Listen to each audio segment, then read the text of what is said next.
In my own business, I work with distributors. That's how I distribute my potting soil. That's how I distribute lights. That's how I buy product. Those guys kind of got it pretty easy, man. I'm not saying their job's easy, but they might get a 30 to 50% markup on a product that they may never even touch and just keep it in their catalog. Right. So there's something to that. And I know that distributors have heavy costs of inventory storage and transportation and returns and all of that stuff. But wow, it seems like, you don't have to put much money to get into it. Right. That being said, you could go put $100,000 into a really nice chocolate machine and be cranking out $100,000 worth of product every single day.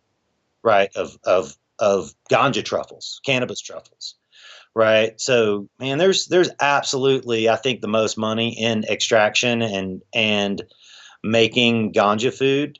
Making the ganja food specifically is really easy.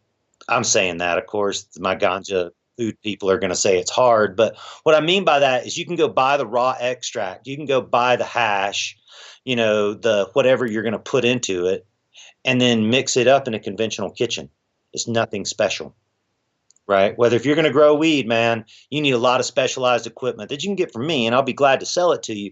But it's going to cost you a large amount of money.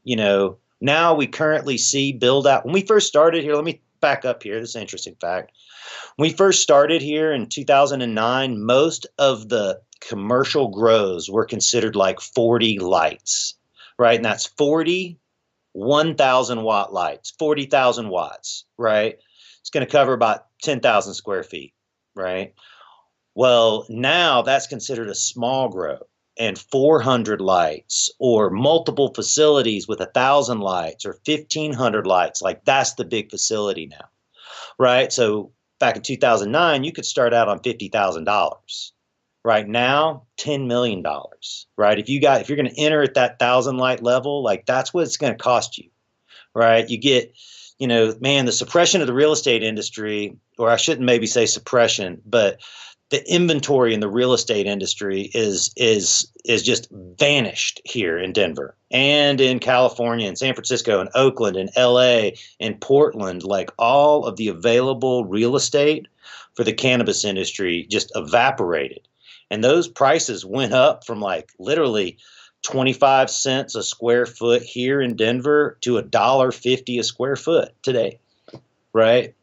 So that by itself would have been a good business to be in early on, Oh right? yeah, Like, real estate and finance, I think, are some also the other best businesses, the ancillary businesses.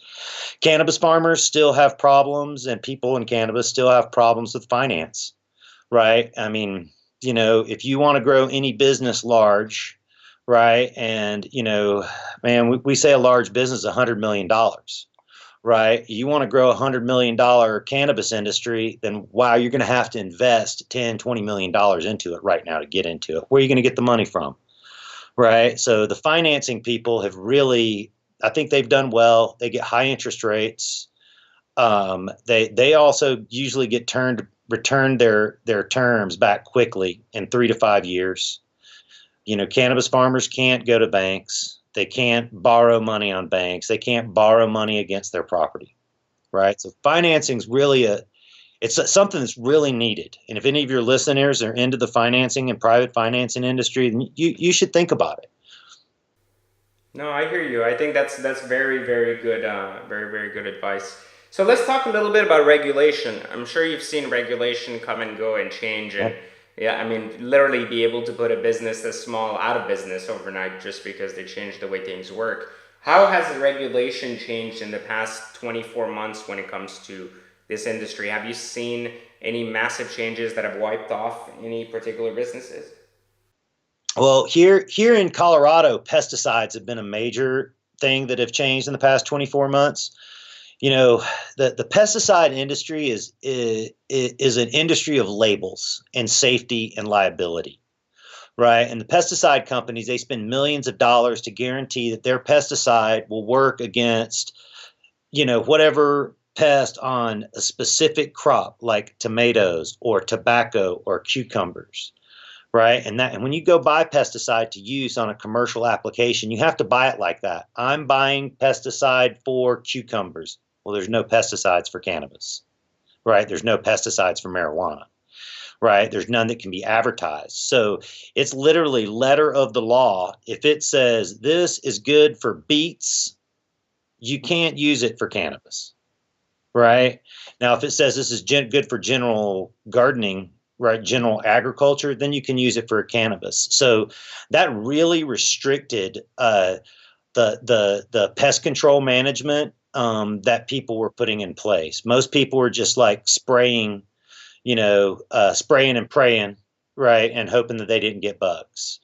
As soon as regulation came in, they started testing the flowers, the marijuana for pesticide residue, right? Which that sounds bad when I say it, right? Pesticide residue. But if we go test this apples that we got in the grocery store, even the organic ones, they're going to have pesticide residue on, right? So a lot of people got shut down right then. And the way they shut you down here in Denver and in Oregon's different from Washington, and California hadn't really put it together yet, but they quarantine your product. So they come in and they're like, all right, Mr. Baker, you've tested product for, paclobutanol or, Eagle 20 or Avid, and we're going to have to quarantine your product, and you're going to have to send us another sample. So it doesn't matter how big your crop is, they quarantine it. Now, if you're growing weed at the same time, you're also quarantined, but you still have to pay to keep it to grow. Right. So if you're lucky enough that you can pass the test, then hey, it's great. You pass the test and you get to sell your weed again. If you don't pass it, then you lose your crop. There's no crop insurance or little crop insurance. Some people have it, but it's not a predominant thing. Man, just regulation in general.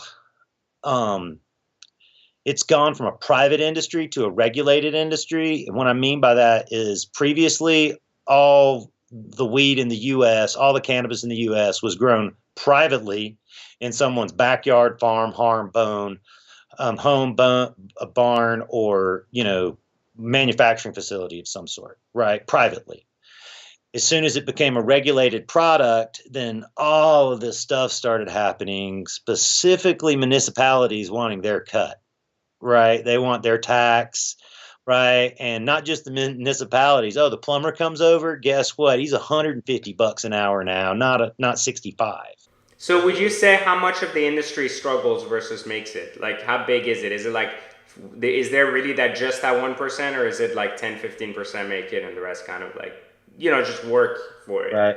Well, you mentioned something about the early days. Everybody wants to get in early, and that really is part of it. Is the earlier you get in, like usually in California, Oregon, Washington, Nevada, Colorado, Hawaii, Alaska, the first people to get in usually dominate the market. Right. They're also usually the first people that are smart enough to change the laws and lobby their local, court systems for the laws that specifically are good for them. Right. And then everyone else is usually catching up with the regulations, where you start right now, like in Florida, they've had some regulation and they're going to continue to regulate it in a better manner for everybody. It's been real restrictive right now. But if you're on the bottom floor right now, and you've got a warehouse that you're ready to be involved in, and things go your way, and the zoning works out in your community, and you get a license, then you're going to do really well. Man, what sucks, though, is when you get that warehouse, and all of a sudden you're 3 feet over the line next to a school or a church, and they won't let you do it, right? Or your city decides that they're going to put a moratorium on licenses right before you get all your stuff in, right? Like that's the killer. And I've seen so many people get squashed over regulations and not be able to come back. It's hard to say, man, what percent. I'll say this, it is the most successful startup industry that we have had in this country ever, including the marketing revolution, the .com revolution, right? Anybody with any level of education can be involved in the cannabis industry. And, if you want to make a nice, subsistence life and pay your bills and pay your mortgage, you can do that with weed easily. You can make 50, 100, $200,000 a year, right? Man, most cannabis farmers, they have bigger dreams than that.